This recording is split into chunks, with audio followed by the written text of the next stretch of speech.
At this time, you're watching news analysis live on Politics and Business TV. The top stories.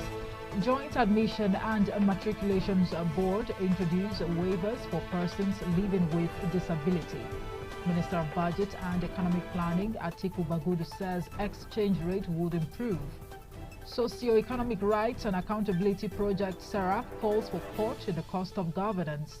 Details coming up shortly.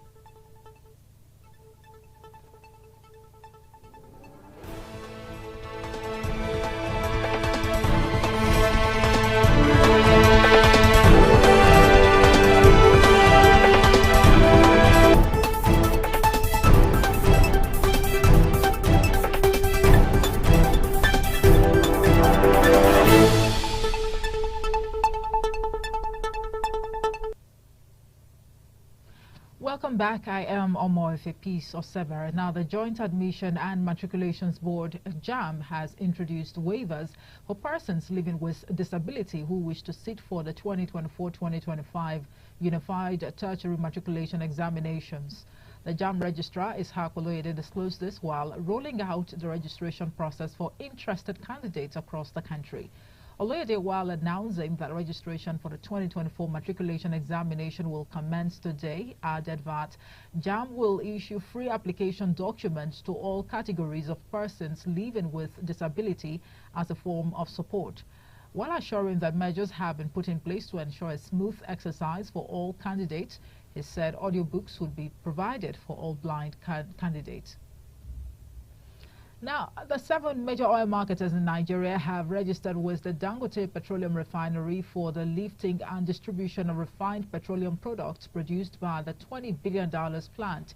Dealers under the aegis of the Major Oil Marketers Association of Nigeria, who confirmed this, added that with the registration, they would commence the distribution of fuel produced from the facility once the commercial terms are sorted. This came as the Independent Petroleum Marketers Association of Nigeria also revealed that they would meet with the management of Dangote Refinery this week to discuss terms of product loading. The Minister of Budget and Economic Planning, Atiku Bagudu, has expressed optimism that the exchange rate would improve following the ongoing exchange reforms of President Bola Tinubu and the Central Bank of Nigeria. Bagudu said countries which have liberalized their foreign exchange markets, like Nigeria, have enjoyed better exchange rates, expressing confidence that Nigeria's foreign exchange market will perform better. He said global indices had shown that things would improve, advising local and foreign investors to take steps in this direction. His comments came about 6 months after Tinubu removed rate cap on the exchange rate, among other currency reforms. You're watching news analysis live on Politics and Business Television. Still to come, International Labour Organization ILO projects 2 million workers may lose their jobs this year. Details of this and more after the break. Do join us again.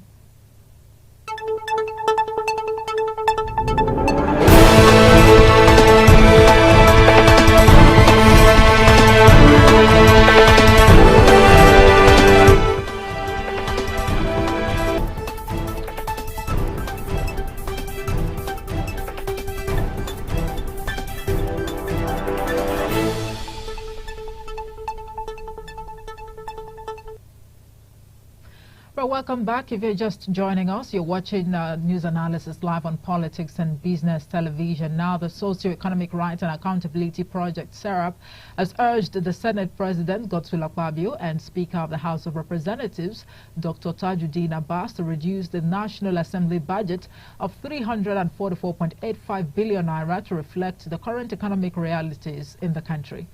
SERAP, in a statement by Deputy Director Kolawole Oluwadare, said passing appropriate bills that are inconsistent with the provisions of the Nigerian Constitution is a fundamental breach of the constitutional oath of office by the lawmakers. SERAP, while calling for a court in the cost of governance, urged the duo to request President Bola Tinubu to present a fresh supplementary appropriation bill which reflects the reduced National Assembly budget for the approval of the National Assembly.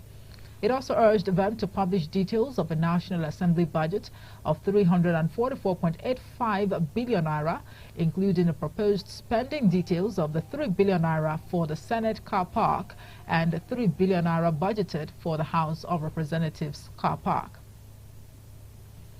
In other news, the International Labour Organization last week projected about 2 million workers may lose their jobs this year. Now, this is as the global unemployment rate will be up from 5.1% in 2023 to 5.2%. In the latest report titled World Employment and Social Outlook Trends 2024, the ILO stated that joblessness and other issues had fallen below pre-pandemic levels, but global unemployment would rise in 2024.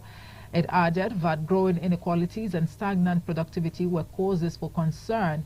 The global unemployment rate has dropped in 3 consecutive years, declining from 6.9% in 2019 to 5.1% in 2023.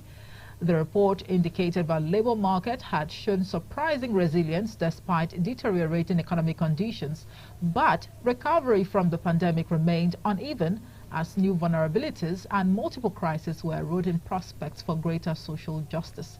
It projected that the labor market outlook and global unemployment would both worsen. Joining us now to discuss this is an economist and lead researcher at Politics Analytics, Adefolarin Olamilekun. Good afternoon. Thank you so much for joining us. Thanks for having me. All right. Now, let's start a conversation this way by, first of all, getting your reaction, to this projection. What do you make of it? I think, interestingly, we need to just have to appreciate the ILO for bringing out this report, because it has to do with something that in 2023 we all cope with the war, with the uprising, as well as the uncertainty and vulnerability of the global economy. Right. Because at the end of the day, we discovered that a lot of productivity sector in the global economy is failing, because most economies or most in countries now look at the oil price and the falling oil price, as well as the inflation that goes around the entire global economic situation. And because of that, unemployment is affected. And ILO just came timely with that report to make us to understand that in 2024, we may have a lot of people, millions of them, losing their job because of what has happened. Because most companies, most corporations are not picking up. Even though after the COVID-19 period, companies pick up. But all of a sudden, the beginning of the 2022 Russia-Ukraine war brought a new uncertainty into the global economy, which continued not until the Hamas and Israel war also took off in August. Well, crude oil seems to be an antidote or medicine to global economies. Exactly. Is that true? Because it's the major commodity that is being priced, that major commodity that is fueling, that is major commodity that is helping energy to go around. Without fossil fuel at this point in time, the other alternative that we are looking at has not picked up or not coming to the level that fossil fuel is coming. And if you look at the entire productive chain, equipment, machine, equipment across the world, it is tied to energy source, which is fossil fuel. Right. Now, we understand that disposable incomes have declined in the majority of G20 countries. Exactly. And generally, the erosion of living standards resulting from inflation is unlikely to be compensated, quickly. Nigeria, does it fall under this category of G20 countries? Yeah, although we are not G20 members, which is the global, the great 20s, but at least we are close to some of the indices being pointed out, because global inflation is rising. And across the world in 2020, no nations were able to reduce or eliminate the cause of global inflation. And Nigeria is also having that problem. Particularly, we have double-edged inflation. We are suffering from food inflation. We're also suffering from headline inflation, because the headline inflation is the general aspect of inflation, but the food inflation is the main one that is affecting us as a result of our energy crisis, the more of fuel subsidy, insecurity, and another failing government policy put together. But we know that with this that is happening, Nigeria is not far from what is happening in the G20, because they too, they are also suffering from inflation. Particularly, food inflation is also there, but not as high risk as what we are suffering here in Nigeria. So, on that note, would it be right to say that we do not have reasons to worry about this projection? In terms of, we do, because already we are already suffering that. The global, the unemployment rate in Nigeria is about 41% as we speak. If you put that together now, then look at the companies that are closing shop. Look at the problem of insecurity around the economy. Look at the failing government policy to attract and to bring in investors that will come and put money on ground, on concrete investment. You can say that the numbers of people that have been projected, Nigerians will be part of it. And we just hope that will not be half of the entire number that have been projected. I mean that actually speaks volumes to Exactly. even suspect that would actually contribute to half of the numbers. Exactly. But now let's come back home to Nigeria. What exactly do you make of the economic realities on ground at the moment? It's quite scary. Scary in the sense that the 2024, the year 2024 is still very pregnant. I think my two articles that have gone out, a prayer for a soft economic landing, and the other one that talk about economic patriotism, have spelled out some of the things I believe that the government can do and some of the things that citizens can also do. But it's still, the year is still pregnant. But from all projections that have been put across and with the budgeting system that we operate, we just hope that things will be more better. But we want Nigerians must understand the cost of energy is still the biggest challenge that we're having. We just hope that the energy costs will not go up. Because once energy costs go up again, definitely it will affect every other thing. And when I talk about energy costs, I'm talking about fossil fuel, which is PMS, diesel, kerosene, and not to forget the art aspect of energy, which is talking about electricity, because it was also put across that we may have an increase in cost of electricity in Nigeria, but we don't pray that comes in, because if that comes in, it will also be a factor into the challenges that we are going to be having. But so far so good. I'm hopeful that 2024 will be better, but it depends on how the government carried out its policy for the people. But do you see us, living beyond, this crude oil or over-dependence on crude oil in this country? It's going to take a long time before we can differentiate or segregate ourselves from crude oil. Someone once asked me, why is it that we're always using crude oil as our benchmark for budget? And I said, for now, we don't have alternative. And that is the only international commodity that we are putting out there, we are selling to earn money. Any other thing that you are seeing, cocoa, cassava, whatever, they can't earn us much as crude oil. The only one that can give a challenge to crude oil is gas. But gas price too, you know the way it is. All equipment, as I said, all machines across the world, is still tied to fossil fuel running them. But until we have a new alternative that can also, okay, let us diversify and use gas, then we know that the price of crude oil can come down. Then Nigeria can also have an alternative to that. Okay, we'll be having a commodity that we can use to earn money to the country and earn a lot of foreign currency. But as we speak right now, it's still about fossil fuel, it's still about crude oil, and that's where we stand. Well, if you say the unemployment rate as we speak is around 41%. Exactly. And should this number, rise, what would that actually portend for, the nation's economy? Definitely. Is that even possible? Do you see that happening? Already, there is a particular agency, one of the research agencies, projecting 47% before the end of 2023, but it didn't happen. Although the agency now says, I think they did a press conference last week and they say it's about 43%. But NBS projection, NBS research projection is still 37%. But by the time you look at the figment of what is happening today, you can say, okay, it could be 43%. But what I'm trying to point out is that we may definitely have a challenge with unemployment. And with that, based on your question, we may have more hands, more people push into poverty because they don't have any livelihood to support themselves. And that's what unemployment will do.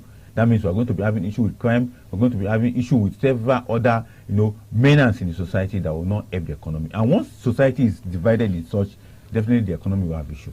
Insecurity will increase, and other menaces across the country will also increase that will affect the economy going forward. Talk about corruption, talk about embezzlement of government fund, and talk about the looting of government fund. All will come as a result of what? People don't have access to job, and the ones that have access to job, they want to maintain themselves because they know that if they're out of the job, definitely it will become a challenge to them. All right, let's single out corruption. Isn't that, a major reason why, the unemployment rate is a bit high, even though it's not up to 50% yet? Exactly. So how would you speak to that? It's very important that we tackle corruption. What we are trying to say, how can we tackle corruption so that unemployment can reduce? It means that government must focus on how to bring about development purpose, create the enabling environment, make it easy for companies to strive. Because government cannot take the entire armies of soldiers of unemployed in Nigeria. It is private sector that can take them up. But what we see is the government has just been doing some cosmetic and ad hoc projects to say we want to create employment, we want to take out people from poverty, we want to take out people from unemployment rate. But it is not adding up. Rather, those are the channels that is creating corruption. And that's because of corruption. Exactly. All right. Look at what just happened in Ministry of Humanitarian Affairs now. Those projects in those agencies are supposed to help your unemployment to reduce, but rather it is fattening on corrupt proceedings. No, the monies we're still, trying to account for. Were those monies targeted at, creating employment or just alleviating the sufferings of, definitely the chain activities along what those agencies will be doing is employment. It may not be full time, but to create employment one way or the other. You can see the agencies that the government set up to go and verify those 11 million households. They created jobs for data collectors. They also created jobs for data verifiers and people that can input data. So it's also part of employment they are trying to generate. And those set of people are taken out of employment for that period they were working, although it was seasonal. But what we are talking about is a sustainable employment that people can have a job that can take them all through their day, even to their night period, which I mean by pension and the rest of them. So that's what we are talking about. And that's what ILO is talking. Okay. But when you talk about seasonal jobs, they are there. But concrete jobs that are sustainable is the figure that ILO is pointing to. You know, I mean, it's okay for one to be very optimistic, but you know that with the recent exit of multinational, you know, firms from Nigeria, we know, of course, the implication that has actually, you know, had on the country, job losses and all of that, because people who are actually absorbed to work with these firms are now jobless. So at the end of the day, it just goes to show that a lot needs to be done by the federal government, you know, to address this so things don't actually, you know, go out of hand. Now, let's bring in the implication that, you know, this projection will have on the global economy. Of course, we know what COVID-19, you know, came with. Yes. I think let's relate it to what World Bank said, that the global economic growth will be sluggish, and job creation will also be sluggish. What they are trying to say that the global economy, according to World Bank, is about 3.3. That is, I mean, 3.6 or thereabout. They are calculating, but with that, it means that unemployment will also be affected, because what will make global economy to grow, the GDP to grow, is that there's activity across board. But now that they have said that there is going to be a sluggish job creation, meaning that people will not have jobs to do, and the ones that are having jobs, some of them may be cut out. So what we are trying to point out, the activities within the global setting, within the global economy, is going to reduce as a result of factors that many of us cannot even comprehend at this point in time. But we know that there are issues around geopolitical activities, like geopolitical war between Hamas and Israel. The Russian-Ukraine war is there. Then in Africa, they were also having war in Sudan, Ethiopia, and the rest of them. Then the uncertainty within the global spec is also causing. So with all this put together, definitely the GDP, the gross domestic product across the world will reduce. And when we point to GDP, we are saying that people are not working. Activity is not being carried out. So there is no way the economy will grow. And there is no way that an economy that is not having activity will employ people. And that's what it means simply. So, is it that there are no jobs in this country called Nigeria? I mean, no pun intended. Is that the case? No. Or people are not just willing to work? No, there are jobs in Nigeria, but you have to look at the category of jobs. Graduates now can't do social work jobs, like cleaning gutter, sweeping the road. If how many graduates will want to do that kind of job? But we know that jobs that graduates are looking for are jobs that are office work, white-collar jobs. But white-collar jobs are not too there. And we should not be focusing on government creating white-collar jobs, because white-collar jobs that government have created in the past or creating at this point, they are not productive. And when you take productive, I mean, there's something to exchange for that will bring value to the table. But white-collar jobs doesn't bring that much value to the table. And again, what we are seeing in the private sector is that they are doing outsourcing. A company will come and outsource its job to one company. The other company will bring people. Maybe they're supposed to bring 10, they will bring 5. So they can minimize their profit and be able to have more money to invest in their company. And that's what is happening. So people, private sector are not creating jobs. The one they are creating it through outsourcing, and they are bringing it few people into the system to work, so that money will be available as profit for the shareholders. Because what is happening across the globe is shareholders want to have more money for themselves, because they to themselves, they are fighting inflation in their own respective life. Because luxury life now is having challenges. Luxury items are very expensive. The same thing with little things that also people need to consume. So if you put it together, everybody is looking for how to make more money to take care of his luxury life or their little life they are living. Lauren, you recall clearly at the beginning of the Russia, Ukraine crisis, a number of economists that actually come out to say, look, Nigerians and Nigeria, I think it's very important for you to look inward and see lessons that you can learn, from the Russia-Ukraine crisis. Now we have Israel-Hamas, already on the table, and I mean, there are fears that there seems to be no end in sight to this, face-off between these countries. But in all that has happened thus far, do you think there are lessons that Nigeria can actually learn? Exactly, because just last week, the Minister of Agriculture concluded a conference called the Agricultural Chain Value Conference in Abuja. And one of the things they came out was that during the Russian-Ukraine war, we suffered supply of wheat. Yeah. Now, what did the government came out? They said, there's going to be a seasonal wheat farming. This is January to February or to March. Now, what are they charging? They're charging 472,000 mega, what do you call it? 472,000 metric tons of wheat that will be planted in Nigeria, and flour mills in Nigeria can buy and do or turn it to flour for bread. Because in Russian-Ukraine war, we suffer that supply chain. The another aspect they need to is also bringing lessons that the government is not thinking about iron ore, how to begin to manufacture iron ore, because in the Russian and Ukraine war, we import iron ore from that area. So those are the lessons. Then for Hamas and Israel war, it is about the crude oil. The market, the buying of crude oil now, it is that various that aspect whereby ship travel. Now there is a problem. So who is going to be our next buyer for crude oil? So government needs to begin to think alternatively on how to source for revenue apart from crude, so that we can have enough money for 2024 budget and be able to spread the money across for development purposes. But if we don't say there is no lesson, there is lesson from the crude oil sales and the market of the crude oil sales, then lesson from the agricultural sector, which talks about wheat farming, as well as the iron rod for building and construction, which is very, very key from the Russian-Ukraine war that we have learned. We just hope that all put together we can have opportunities so that the government can begin to put into focus areas that can safeguard us against future war. These are just happening. We don't know the next line of war that will come from. Maybe it could be our backyard there in Ghana or wherever. So we must be able to. Okay, not going to come up again. So we are going. That's our prayer. Exactly. So we are looking to say amen. Amen. Thank you. So we are going to put opportunity and put pressure in a way that we can now safeguard our economy from forces or factors, because we are depending on those people. We cannot take care of ourselves. So now let's look inward. Domestic market strategy to bring those things up, not like the wheat, not like the iron rod, bringing Ajakuta to work, and also ensuring that we have alternative against crude oil sales so that can have more revenue for the government. All right.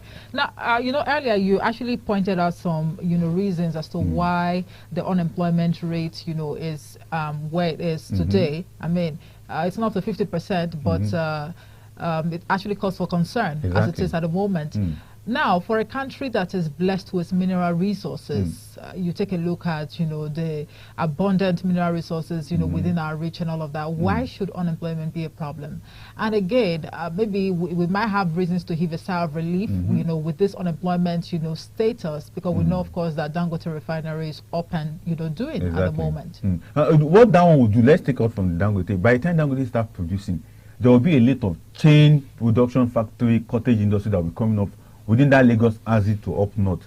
Then the other one has to do with mineral resources. Now the Minister of Mines are also talking about how to revive the mining sector, because we can't just be taking those things from the ground and just be exporting it. How to turn those things to finished product is the next thing. So with that, our unemployed youth and the rest of them that want to work and get work, even though they may, some of them that are maybe graduate of English, mathematics or whatever, they may want to work in factory. But when the factory are around every part of the country, people would like to work. All matters is that I want to earn a living.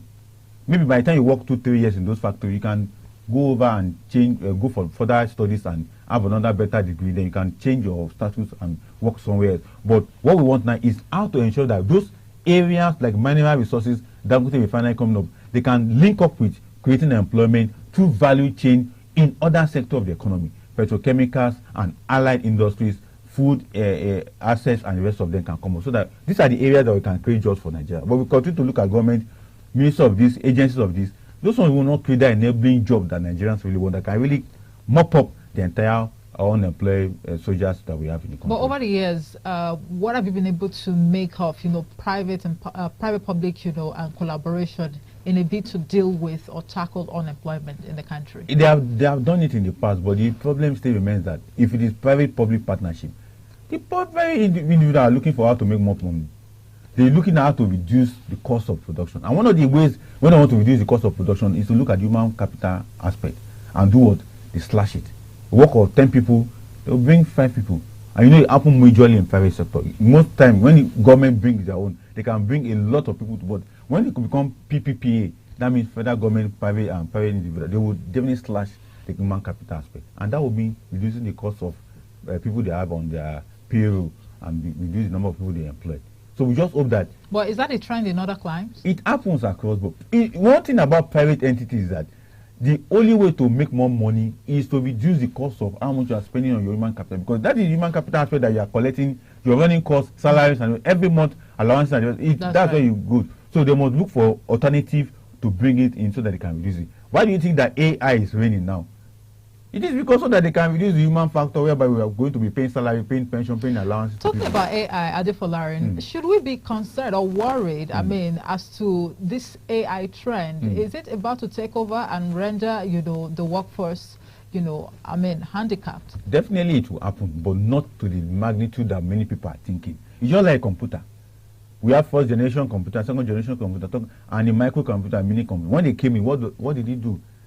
Now, paperwork that everybody is doing because of computer is available now, it reduces that factor. And that's what AI will. Not that it will take it will make redundant human and in work. After it is still human being that will still be controlling. But that's also going to trigger the unemployment status, isn't it? It will, but we just hope that there will be alternative. What alternative? There's a limit to AI. You get it? I believe that it's not everything that AI will be doing. One would have thought that AI can actually do everything. No. Let's not get that confused. It's not everything that AI can do. After all, AI in the first place will be controlled by human. The only thing is that the controlling aspect of AI will be limited maybe to 1 or 2. But the other aspect in putting AI to what AI is, it will be done by human. The coding and the rest of it is not people that will be doing it. The research that will be all bringing up the ideas that will be put into an AI robot. Is it not human being? So it will still be part and parcel of human. But what the people are just afraid of, okay, when it comes in, that means farming now, it is a robot that will be entering the farmland to go and till the land. Is that possible? That one will happen. That one will happen, but it may not be to an extent that it will take off the entire farm work, that human being will not be there. You get it? Some people are saying that even AI will be coming to feed you when you are in your house. You may have somebody that can buy a robot. That would be amazing. For me, it's not going to take out the entire human capital, human resources out of the space of workstation. But definitely it's going to affect it one way. Just like I gave example of computer. First generation, second generation, third and fourth. You can see what computer is doing. The same thing with internet. The same thing with the online payment. Now many people don't go to their bank to go and do transaction.